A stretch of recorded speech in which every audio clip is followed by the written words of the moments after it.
د پاکستان نېشنل سکیورټي کمیټه یا د قومي سلامتیا کمیټه ویلي چې هیڅ یو ملک ته اجازه نه ورکوي چې ترهګرو ته پناه او سہولتونه ورکړي او پاکستان د حق خوندي لري چې د خپل ولس تحفظ وکړي. NSC د ترهګرۍ په ضد دغه ژمنه د ګل پروز د غونډې په دویم نشست کې وکړه. د NSC بله ناسته د جمعې پروز شوې وه. د NSC غونډې د وزیر اعظم شهباز شریف په مشرۍ کې وشوې. د ریپورټ تر NSC په خیبر پښتونخوا او بلوچستان کې په خصوصي توګه ترهګرۍ وروسته واقعیتو ته توجه وکړه. د NSC د غونډې په اړه مطبوعاتو ته جاري کړی شوی سرکاري بیان کې دا نه دی ویل شوی چې کوم ملک ترهګرو ته پناه یا اسانتیاوې ورکوي. پاکستاني چارواکي د ډیر وخت راهیسې دا خبره کوي چې کله د مسلح ډله تحریک طالبان پاکستان یا TTP په افغانستان کې پټ ځایونه لري. په دې لړ کې وروستی بیان د پاکستان د داخله چارو وزیر غنه ثناء الله ورکړی و او ویلی یو چې کو افغانستان د توندلارو مرکزونه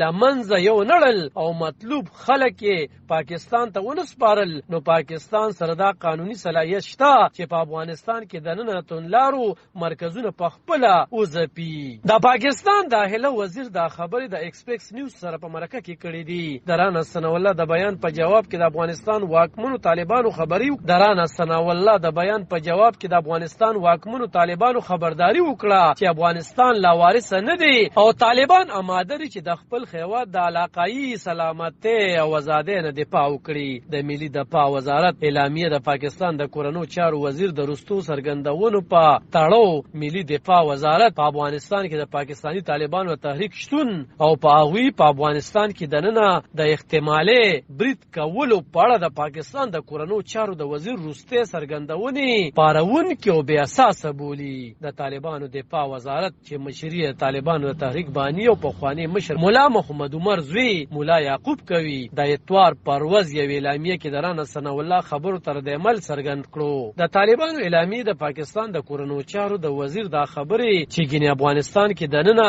د TTP مراکز شته دي او پاکستان په دغه مرکزونو حمله کولی شي پارونکې او بې اساسه بللې دي. تیر هفته د پاکستان د بهرنیو چارو وزارت ویلي وو چې پاکستان د افغان چارواکو سره د ګډې پولې د ښه انتظام د ډیپلوماټانو د امنیت پراخولو د ترهګرۍ د مخنیوي په ګډون په یو لړ مهمو ستونزو خبرې اترې کوي. علب خان شیرپو دلبر نیوز 400 د پاکستان